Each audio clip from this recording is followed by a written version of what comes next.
Olá, queridos, graça e paz, seja bem-vindo a mais um Aprenda Mais. Eu sou o pastor Renato e hoje nós vamos falar sobre mais um tema um tanto quanto polêmico. É pecado fumar, usar drogas? Vamos lá?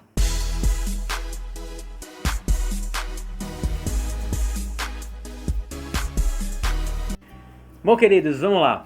Eu quero deixar claro aqui de que o compromisso nosso da equipe do Aprenda Mais é fazer uma abordagem cristã acerca desses assuntos.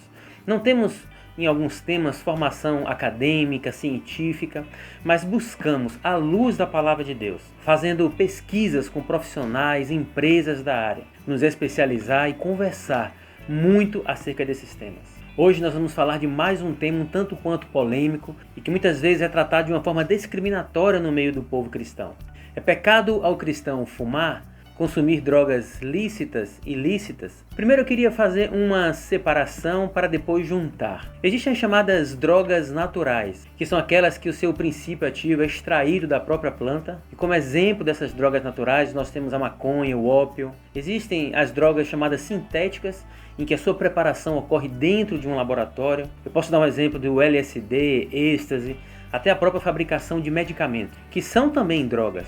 E existem ainda as chamadas drogas semissintéticas, que é uma mistura da droga sintética com a droga natural. Ou seja, apesar de ter uma origem natural, ainda assim sofre um processo de manipulação em laboratório. A cocaína, a heroína, o crack são exemplos daquilo que nós estamos falando. Os governos, que de uma maneira geral não têm nenhum cunho religioso, eles dizem não a esse tipo de droga. Aqueles que dizem sim, que buscam o caminho da legalização, dizem isso não para dizer sim ao uso, mas para combater o tráfego, aumentar os seus impostos e tratar uma questão de segurança que está intrinsecamente ligado ao uso indevido de drogas. No meio cristão, a gente apelida essas drogas como a chupeta do diabo. Isso pode ser duro para você, mas de uma forma direta ou indireta, todos nós somos usuários de drogas. Quando nós temos uma dor de cabeça, nós logo tomamos uma droga para que o nosso corpo se adapte àquele processo de dor. Temos ainda exemplos de drogas analgésicas que são amplamente utilizadas no corpo do ser humano para processos cirúrgicos, anestésicos. O que eu quero deixar claro é que existe sim o uso de drogas para fins medicinais e sobre esse aspecto não é a nossa abordagem.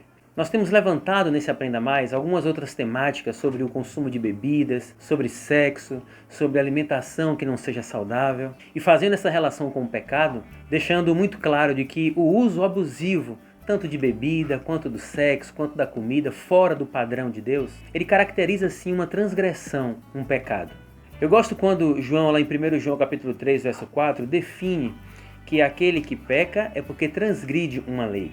A gente não pode ter um olhar para a Bíblia apenas como um livro de leis, regras, mas, sobretudo, um livro de princípios. Se formos analisar o fumo, o consumo de drogas à luz da Bíblia, buscando uma lei, vamos logo entender que fumar, consumir drogas não é pecado.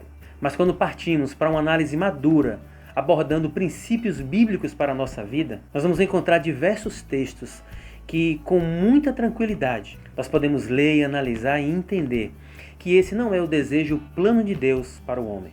Ainda fazendo um paralelo sobre bebida, comida, sexo, nós estamos falando de necessidades fisiológicas, cujo o fumo e o uso de drogas não está equiparado. Os efeitos e as consequências são completamente diferentes. Eu quero começar trazendo um texto em 1 Coríntios capítulo 6, verso 12. Tudo me é permitido, mas nem tudo convém.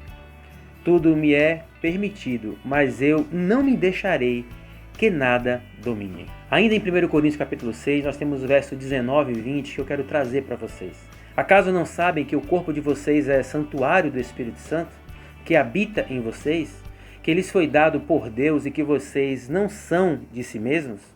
Vocês foram comprados por alto preço. Portanto, olha o que é que diz. Portanto, glorifiquem a Deus com o corpo de vocês. É interessante observar que essa recomendação de Paulo à igreja de Coríntios, que era uma igreja extremamente prostituída, distante dos princípios do Senhor, tenta reposicionar aquela igreja em relação à prestação de um culto ao Senhor, que envolve, sobretudo, a liberdade de fazer qualquer coisa. Porém, tudo isso passando por um crivo daquilo que glorifica a Deus, que honre a Deus e que use o seu próprio corpo para glorificar o Senhor. Nós estamos submetidos o tempo inteiro a um processo, um desgaste natural do nosso corpo. É indiscutível de que o uso do cigarro, de drogas, causa danos devastadores ao corpo. E é muito coerente do ponto de vista cristão nós vigiarmos tudo aquilo que nós fazemos com o nosso corpo que cause um desgaste. Quando a gente questiona se uma coisa é pecado ou não, a gente quer entender o limite. E é como se nós estivéssemos querendo o tempo inteiro andar muito próximo desse limite. É como se nós gostássemos de ter uma vida perto do abismo da liberdade. O fumo também passa muito pela questão cultural. Na nossa cultura, no Brasil, o uso do cigarro já é algo execrável. A motivação que leva as pessoas a fumar, que em geral ocorre desde a juventude, passa desde a aceitação por um grupo, para viver momentos de alucinação, esconder ou fingir que existe um problema e que ele precisa ser encarado e resolvido. A questão das drogas tem sido uma saída encontrada por muitas pessoas para resolver os seus problemas. E isso não é de hoje. Apocalipse capítulo 21, verso 8, você vê João receber uma revelação do Senhor daqueles que não herdariam o reino de Deus. E nessa lista está os feiticeiros. Essa palavra feiticeiro do grego vem de pharmakoi, que significa drogas, poções mágicas, que eram utilizadas pelas pessoas para alterar o seu estado físico e emocional. Um subterfúgio usado desde a antiguidade e que ainda hoje é aplicado amplamente na nossa sociedade. Existem pessoas que usam de forma recreativa tanto o uso do cigarro quanto o uso de drogas. E usam até um argumento de uso moderado, mas invariavelmente. Logo se transformam em vício. E aí surge talvez um grande elemento que seria o grande embasador quando nós falamos de princípios bíblicos. O vício, a escravidão. Essa sim, pecados condenados pelo Senhor. O Senhor conquistou na cruz do Calvário o direito de sermos livres. Nada nem ninguém pode comprar a nossa liberdade. E é muito triste quando nós vemos pessoas mergulhadas nesse mundo, sem um destino, perdidos, destruindo seus próprios corpos. E o pior, influenciando pessoas que estão ao seu lado. Existem aqueles que são fumantes passivos, que sofrem igual ou mais do que aqueles que são fumantes habituais. Temos até exemplos de pessoas que marcaram positivamente o Evangelho durante toda a humanidade e que eram referências de fumo, de charuto. Um exemplo deles é Charles Spurgeon, porém certamente não é um exemplo sobre esse aspecto. Eu quero pedir licença para dar um exemplo pessoal de que ainda na minha juventude, na fase de escola, eu me lembro que um dia eu resolvi comprar uma carteira de cigarro, porque todos os meus colegas estavam naquela onda de fumar, e na primeira tragada eu entendi de que aquilo, além de não ser bom, feria gravemente princípios que eu recebi da minha família. E de maneira muito natural, entendi que aquilo não é uma prática condizente com a minha vida. Nós temos o Espírito Santo de Deus sobre nós. E como a nossa abordagem é uma abordagem cristã, nós queremos desencorajar, desaconselhar, desmotivar o início da prática do fumo, do uso de drogas, porque certamente isso trará danos irreversíveis para a sua vida social e para a sua saúde.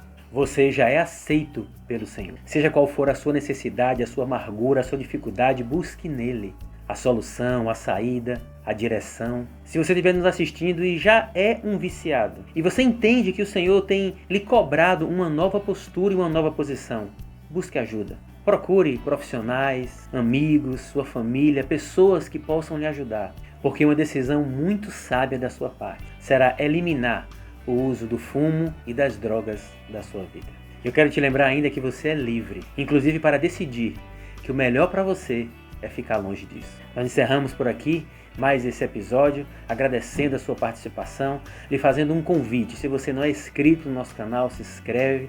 Se esse material foi uma bênção na sua vida e você acredita que pode ajudar e tocar pessoas, compartilhe esse material. Eu quero te convidar ainda para assistir toda a nossa série Aprenda Mais, que trata sobre diversas temáticas e toda a equipe pastoral envolvida tem buscado do Senhor uma orientação para te dar. Um beijo no seu coração, obrigado pela sua companhia.